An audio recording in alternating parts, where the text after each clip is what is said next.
Bismillahirrahmanirrahim. Perkenalkan, nama saya Priska Yulangitya dari Prodi Manajemen Fakultas Ekonomi dan Bisnis Islam.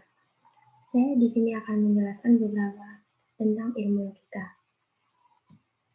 Apa itu logika? Logika adalah sebuah analisis dan penilaian atas sebuah argumentasi. Hal ini dikemukakan oleh Covey dan Cohen pada tahun 1990. Sedangkan menurut Sukadico, pada tahun 2014, logika adalah sebuah metode atau suatu metode atau teknik yang diciptakan untuk meneliti ketepatan nalar. Dari definisi para ahli tersebut, logika menegaskan dua hal, yaitu sebuah ilmu dan pengetahuan. Sebuah ilmu merupakan logika elemen dasar ilmu pengetahuan, di mana objek materialnya adalah berpikir dengan penalaran dan objek formalnya adalah penalaran yang ditinjau dari segi ketepatannya. Sedangkan logika pengetahuan adalah seni atau kecakapan menerapkan hukum-hukum atau asas-asas pemikiran itu agar bernalar dengan tepat, teliti, dan teratur.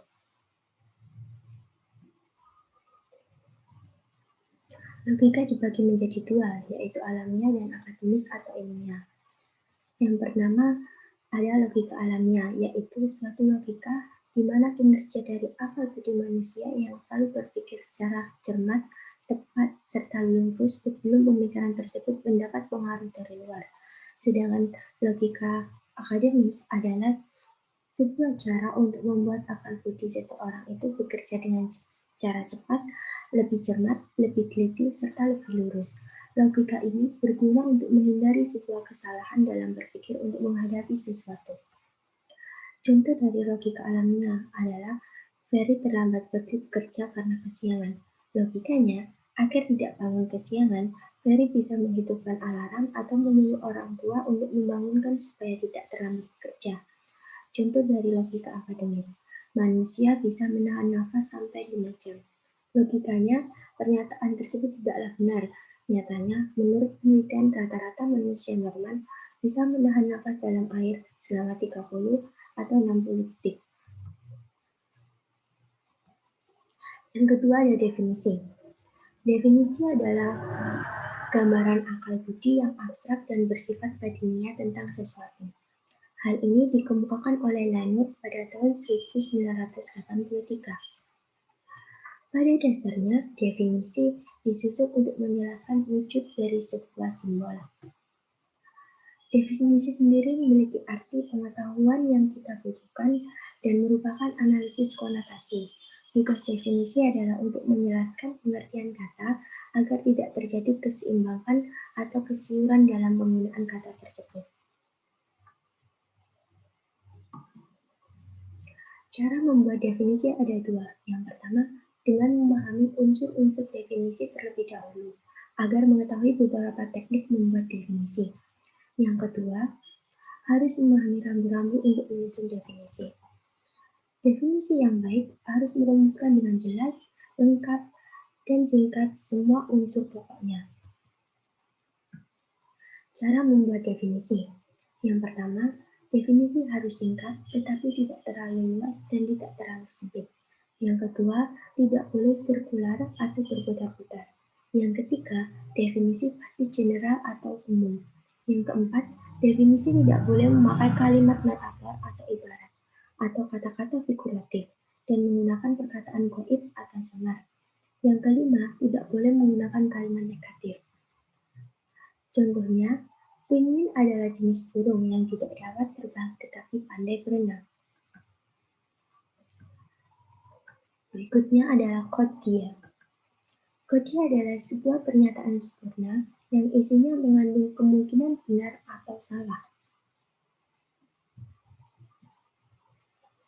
Macam-macam kodia ada dua.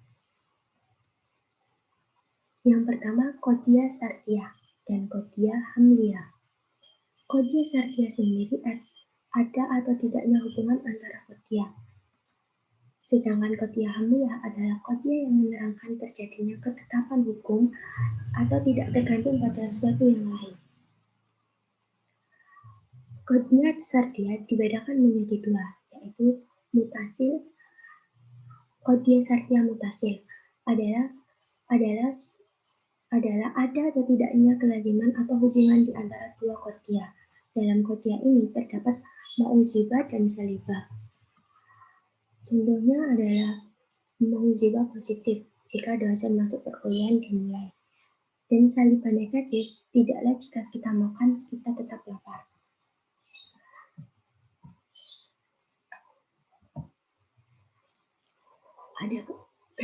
Ada kotia sartia mufasilah, yaitu tidak adanya hubungan antara dua kotia. Contohnya, ma'uzibah, ada kalanya rumah itu kokoh, ada kalanya rapuh. Salibahnya, tidaklah terkadang mesin motor dipanaskan atau dimatikan. Contoh dari kotia hamiyah, ma'uzibah positif, semua air mengalir, dan sebagian hewan hidup di air. Sedangkan salibah dalam negatif, anggur tidak berbentuk kotak, sebagian bunga tidak harum baunya. Berikutnya ada penyimpulan. Penyimpulan dibedakan menjadi dua, yaitu penyimpulan langsung dan tidak langsung. Penyimpulan langsung dibedakan menjadi 4, sedangkan penyimpulan tidak langsung dibedakan menjadi 3.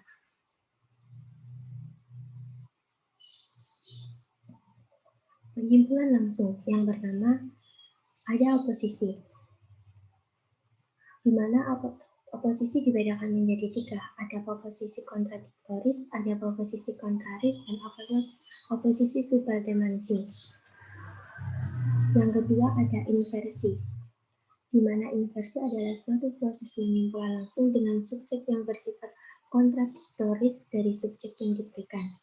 Yang ketiga, ada kontraposisi, di mana sebuah proses penyimpulan langsung dari proposisi dengan subjek yang bersifat kontradiktoris dari predikat yang diberikan. Yang keempat, ada konversi, di mana konversi adalah sebuah bentuk penyimpulan langsung dengan subjek dan predikat sebuah proposisi yang ditukar balik tempatnya. Contoh dari oposisi. Yang pertama, semua dosen adalah orang pandai. Semua dosen adalah bukan orang pandai. Sebagian dosen adalah orang pandai. Yang kedua, kontraposisi. Semua guru adalah manusia. Semua non-manusia adalah non-guru. Ada inversi, yaitu premis semua dosen adalah sarjana. Inversi pentingnya sebagian non-dosen adalah non-sarjana. Sedangkan inversi bagian, sebagian non-dosen adalah sarjana. Berikutnya adalah contoh konversi, yaitu semua siswa SMP bukan siswa SMA. Jadi, semua siswa SMA bukan siswa SMP. Penyimpulan tidak langsung. Ada 3. Yang pertama, argumen kumulatif, di mana pemikiran yang berdasarkan pada alasan-alasan yang merujuk pada fakta yang sama sebagai satu-satunya penjelasan. Yang kedua, ada induksi, di mana pemikiran ini tidak langsung dan yang bergerak dari bagian khusus ke dalam bagian yang umum. Yang ketiga, ada deduksi, di mana pemikiran tidak langsung yang bergerak dari bagian umum ke dalam bagian yang khusus. Contoh dari argumen kumulatif, yaitu semua manusia memiliki telinga untuk mendengar.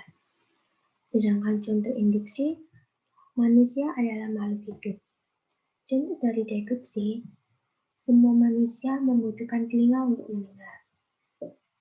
Sekian dari saya. Wassalamualaikum warahmatullahi wabarakatuh.